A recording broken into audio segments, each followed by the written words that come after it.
จะได้เห็นว่าเป็นเรือรบหลวงสกรีนนฤเบศรนะครับสุดยอด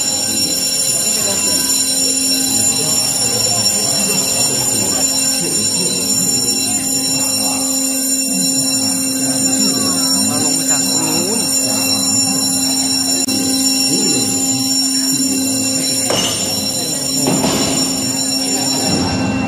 ลายอ่ะ